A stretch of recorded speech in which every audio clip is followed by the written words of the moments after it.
రీసెంట్‌గా దేశవ్యాప్తంగా యూనివర్సిటీలు రగులుతున్న మంటలకి నిన్న జనవరి 29న సుప్రీంకోర్టు ఒక బ్రేక్ అయితే వేసింది. లక్నో నుంచి ఢిల్లీ దాకా విద్యార్థులు రోడ్ల మీదకొచ్చి ఇది బ్లాక్ లాన్ గగ్గోలు పెడుతుంటే కోర్టు ఎంట్రీ ఇచ్చి ఆగండి ఈ కొత్త రూల్స్ చెల్లవని స్టే ఆర్డర్ అయితే ఇచ్చేసింది. అసలేంటి యూజీసీ రెగ్యులేషన్స్ 2026? ఎందుకు లక్నో యూనివర్సిటీలో ఎన్ఎస్యుఐ సవర్ణ సేన విద్యార్థులంతలా బగ్గుమంటున్నారు? ఇది క్యాంపస్లలో కులాల కుంపటి రాజేసిన ఈ వివాదం వెనుకున్న అసలు కథ ఏంటి? Let's decode. అసలు కథ జనవరి 13, 2026 మొదలైంది. యూనివర్సిటీల్లో డిస్క్రిమినేషన్ పోవాలని యూజీసీ కొత్తగా promotion of equity in higher educational institutions regulations అని 2026 అని కొత్తగా తెచ్చింది. వినడానికి బాగానే ఉంది, కానీ ఇందులో ఉన్న క్లాజే అసలు బాంబు అనమాట. ఈ కొత్త రూల్స్ ప్రకారం ప్రతి కాలేజీలో ఈక్విటీ కమిటీ వేయాలి. ఇందులో ఎస్సీ, ఎస్టీ, ఓబీసీ మెంబర్స్ ఉండడం కంపల్సరీ.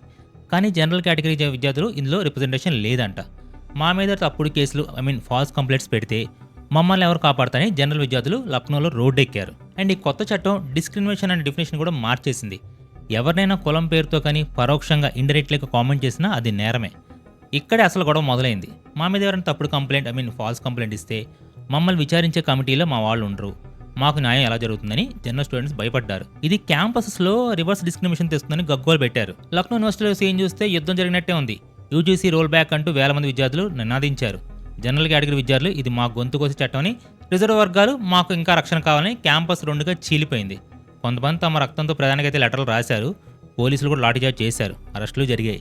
కానీ ఈ మంట ఢిల్లీ దాకా పాకింది. చివరికి మ్యాటర్ సుప్రీంకోర్టుకు కూడా వెళ్ళింది. జనవరి 29న అంటే కోర్టు నిన్న ఒక సంచలన తీర్పు అయితే ఇచ్చింది. చీఫ్ జస్టిస్ సూర్యకాంత్ గారు నేతృత్వంలో బెంచ్ యూజీసీకి గట్టిగా వార్నింగ్ ఇచ్చింది. ఈ రూల్స్ చాలా అస్పష్టంగా ఉన్నాయి, కులాల మధ్యన చిచ్చుపెట్టేలా ఉన్నాయి. హాస్టల్స్లో కూడా కులాలు చూస్తారా, separate hostels based on caste అని సీరియస్ అయ్యారు.